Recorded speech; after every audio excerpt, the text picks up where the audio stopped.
other browns and golds. Okay, we're gonna stay up over here. I can do whatever I want. I'll put some purple on there if I want. See, that's a little bit clownish right there. Don't insult me. I'm just saying for me. Huh? I'm just saying I'm an older broad. I don't need to go with the. I didn't say I'm using every color in this pan. Okay. I'm saying you will use a combination of the. Get the question right first, because you worried about the wrong thing. Worried about this question. I got you.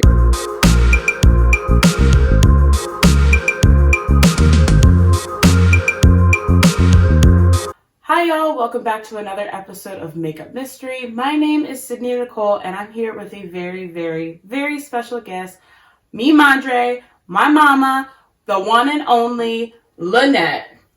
Landed here. Landed? Oh, you want to be Landed? Is that your alter ego? No. Oh, because I'm like, people will call you Landed, so don't play. Today we are talking about a very intense subject, but it's very relevant for this week because it happened 100 years ago this week. And it's near and dear to my heart because I've done some research on it, and it affects us a lot, you know? So a little bit. It's going to be a tough one to talk about today, but it's needed. And we're going to talk about the Black Wall Street riots, also known as the Tulsa bombings, also known as the Tulsa race riots. It has a couple different names, but we're going to talk about that today, and it's going to be a little intense, but just stick with me. It's necessary. We got to do it. So how much do you already know about the Black Wall Street bombing? I don't know a lot about it. It just being obliterated. Yeah, I don't know a lot of the details. Okay. So, all right. Well, we're going to get into that today. All right. And I'm excited to do your makeup. I feel like I do your makeup a lot now. As always, you can look at the products I'm using down below, the products that I use on my face already, and that I will use on mi madre. That will all be listed down below, as well as my research. Feel free to hit that like and subscribe for more content. I promise it's not going to be all as dark as this, but you know, we have a lot of good content coming your way and a lot of good makeup looks. So like and subscribe for more, all right? We are going to jump on in, baby. We are going to start this story in the early 1920s in the Greenwood district of Tulsa, Oklahoma, baby. I'm going to give you a little context for this time. In the early 1920s, the second wave of the KKK was resurging, which I know a lot about because that's what my thesis was on. It was also like shortly after World War I, so there were a lot of veterans, especially Black veterans, returning from the war front back to America looking for new opportunities. Racial tensions were also at a high during this time.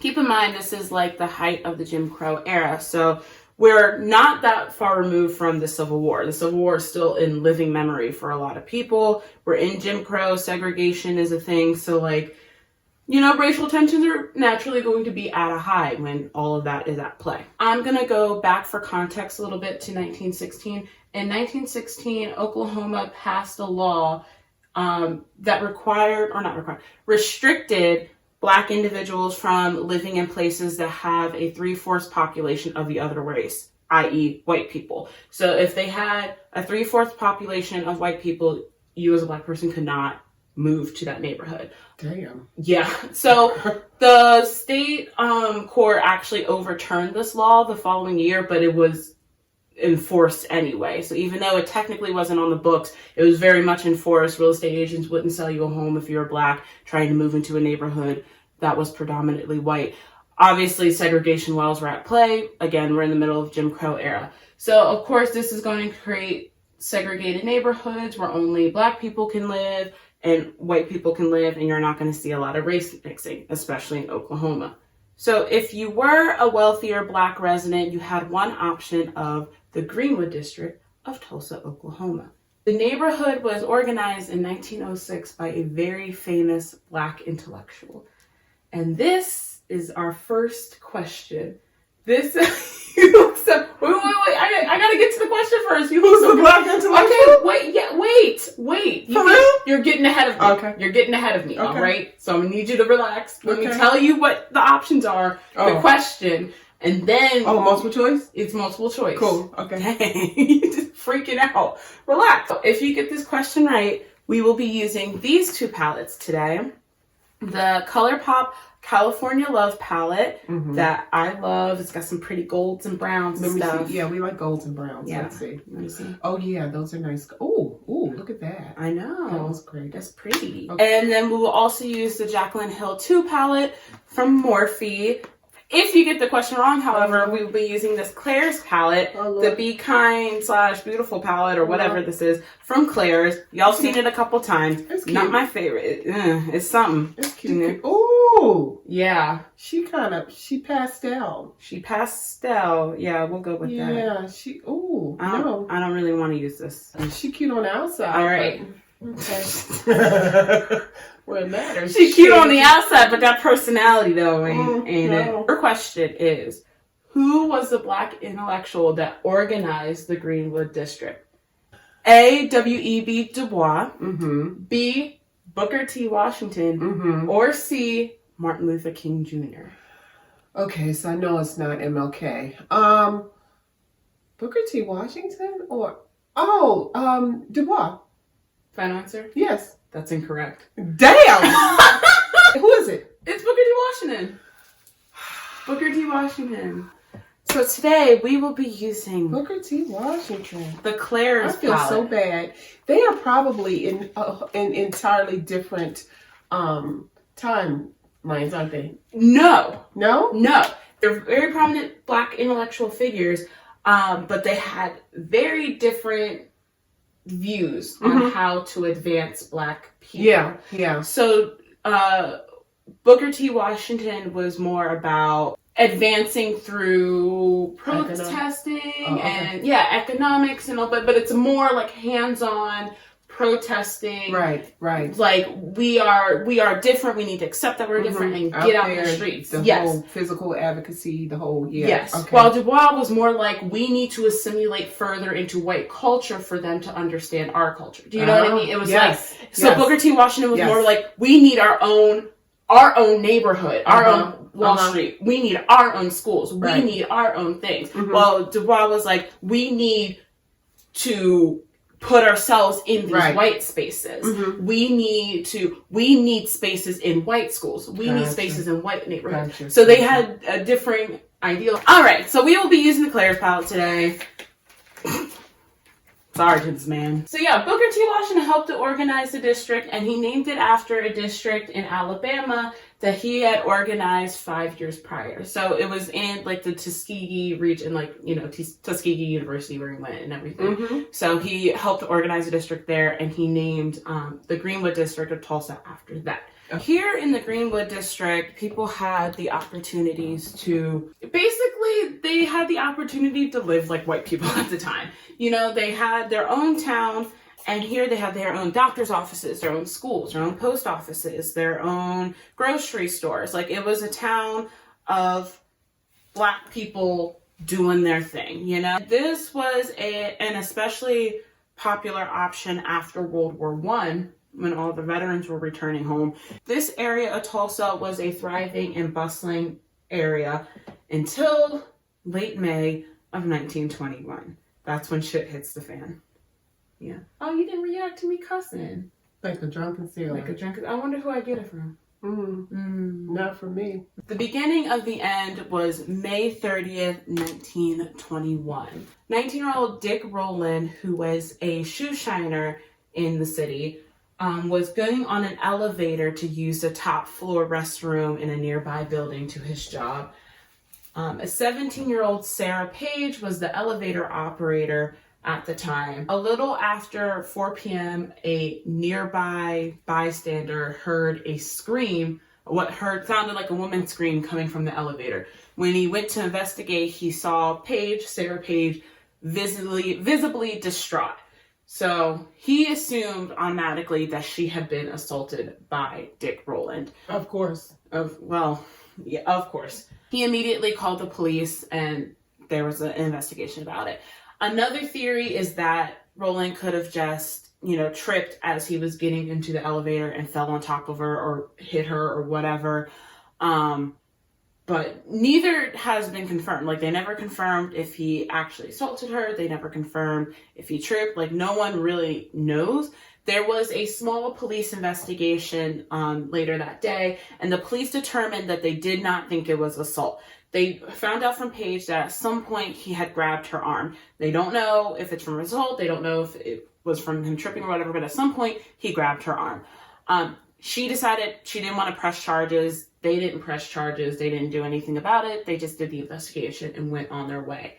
However, the next day, for whatever reason, Roland was arrested for the crime. At first, they seemed very comfortable with what happened and it didn't seem like an issue. The next day, he was arrested. So it did note that one of the guys who questioned and arrested him was a black police officer. He was one of 2 black police officers in the entire Oklahoma Police Department at the time. So I wonder if, like, at first they let it go, but then they're like, hey, we may need to question this or like figure out something, or you know what I mean? There was a newspaper that broke the story, okay?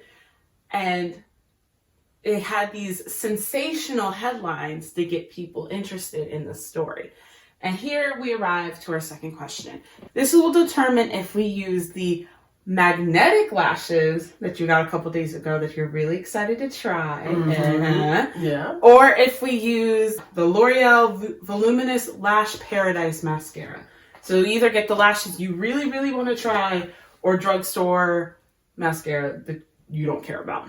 So get this question right. This is also your last question. We're not doing 3. We're doing 2 today. Okay. So this is your chance to redeem yourself, all right? Okay. All right. Which newspaper broke the story? A, the Tulsa Times. B, the Tulsa Tribune. C, the Tulsa Examiner. Or D, the Tulsa Gazette. I don't think some of these are even exist. They don't. Okay. Only one of them exists. The other 3 I made up.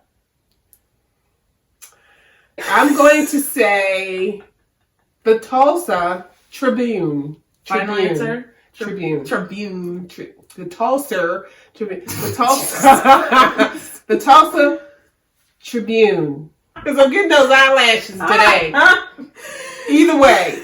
Okay. That is correct. Meaning today we will be using the magnetic lashes to hide this Claire's monstrosity. So you made up those other 3? I did. Okay. Because it's my channel, I can do what I want. You want the Claire's lip gloss? Let's try it. I want to try it. I didn't want to talk about or do makeup and like laugh and do the questions while we talk about this heavy stuff, because like it needs its own moment. We should not be laughing about it. No, we should not. The Tulsa Tribune did break the story with headlines like "Nab Negro for attacking girl in elevator" and "To lynch Negro tonight." And what they was were that, nab? Nab, like they nabbed him. Okay. But the lynch Negro tonight is what really caused stuff, because at no point did the police department say they were lynching him. But, you know, there were a lot of racial tensions. There was actually a lynching of a white man like a week before for attempted murder in the town. So, yeah. So, like, I mean, at this time, lynchings were very common, but the police department never said that they were going to lynch him. So the newspaper released this, and then, they implied that Roland was going to be lynched that night in front of the courthouse, which was never confirmed. It should be noted that original copies of the newspaper were destroyed, and that now you cannot find the story on any microfilm, or any historians cannot find. Which, as a historian, if you can't find it on microfilm and there's no physical copies, you're not, unless you can track down someone who has kept the newspaper all this time, you're not finding it. The paper was known to exaggerate things. It was kind of like, what's that paper? That, like, magazine / paper that's always at the grocery store that's always like, Bill Clinton ate a baby today. It's still out there. The National Enquirer. Yes. It's still out there. That's what I'm saying. It's like the National Enquirer. Okay. That's what the Tulsa Tribune was known as. That's the kind of stories that they did. They were definitely stroking all the racial tensions in the city. That is 100%.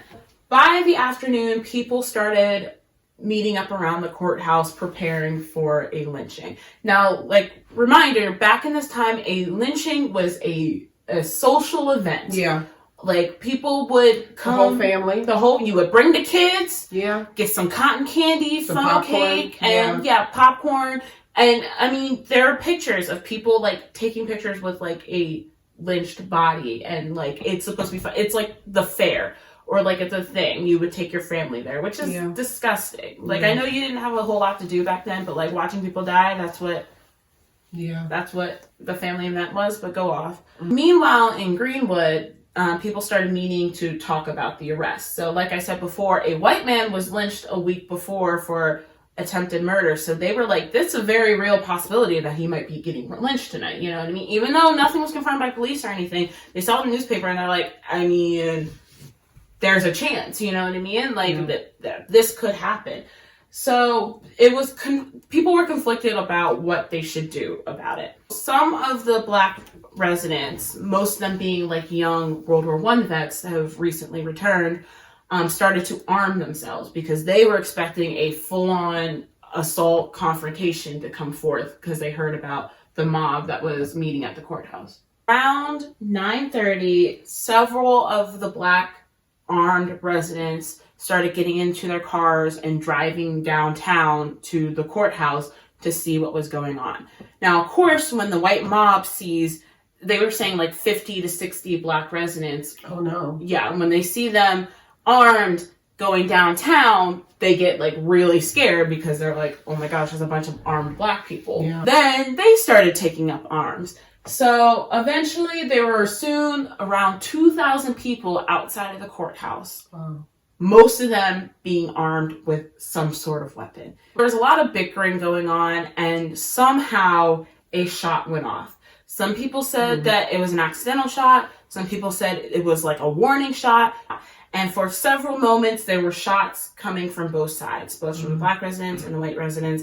And that happened for several moments. And when everything died down and the fog lifted, there were 2 white people dead and 10 Black people dead. After the shots and the discovery that several people had died, the white mob decided to march down to Greenwood and started looting and tearing apart any residence or business that they saw down there. So they went down to the district and started a proper official riot. Looting everything, setting things on fire, shooting people, just whatever that they wanted to do.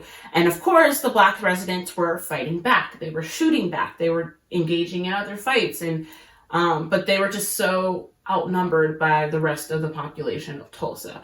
The Greenwood district, while very prosperous, was not highly populated. You know, it was a very exclusive, wealthy area, and a lot of Black people didn't have the money to live in that exclusive, wealthy area yet. So they were very much outnumbered by the rest of the white residents in Tulsa at the time. It said that when the riot happened, they started burning down buildings. The fire department showed up to start putting down the fires, and the mob was threatening them at gunpoint and forcing them to turn away. So they were like, you are not allowed to even attend to these fires.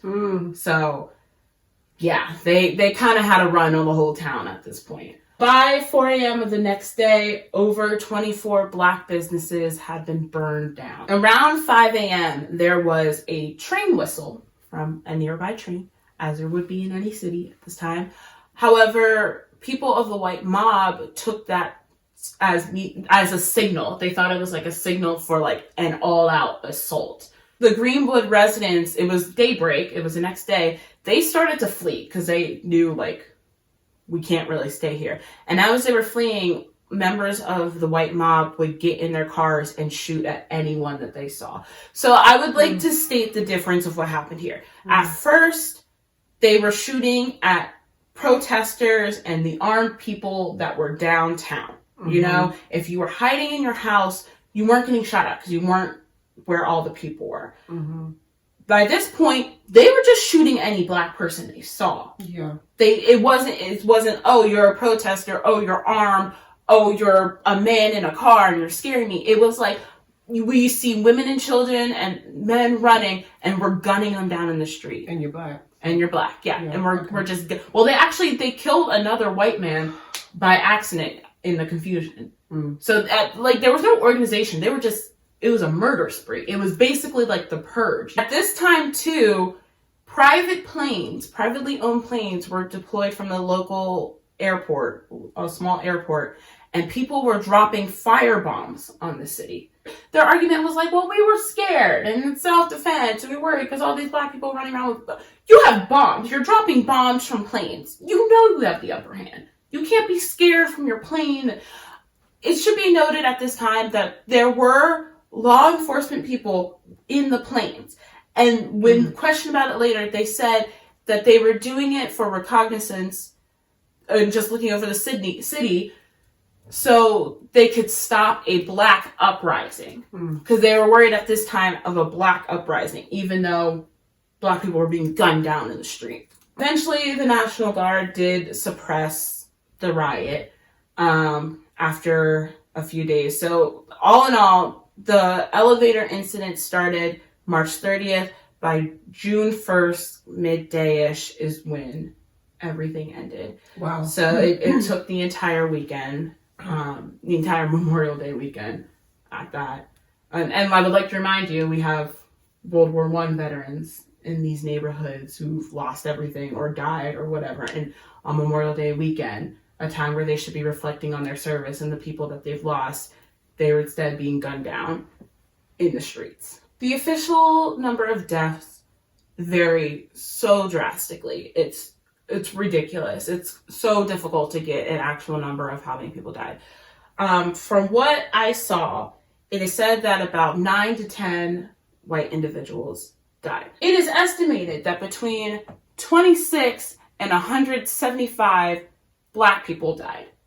That's what they said at the time. That number has now risen to like 300 to 400. Yeah. Again, between 26 to like 400 black people could have died. I would like to note that Oklahoma officially listed that 36 people died. They said that 10 white people died and 26 black people died. So that's the official record from Oklahoma at the time. The property losses were so great that it was nearly impossible to come back from. So the Tulsa Real Estate Exchange determined that there were about $1.5 million worth of property damage and $750,000 worth of personal damage, which in 2020 money, converting it to 2020 money, that is equivalent to $33 million. The Red Cross determined that over 10,000 people were left homeless. So we went from this super prosperous neighborhood to homelessness in a matter of a couple of days. A lot of people now are talking about this specific event because there's the thought of what would have happened had that generational wealth maintained. How would things have been entirely different for us?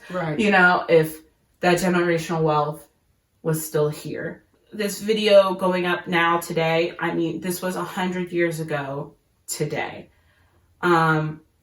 So it's a good time to sit back and reflect on this. That is it, y'all. Like I said before, anything that I used in today's video is listed down below in the description box. I also put my research there too. And remember, don't make up your history.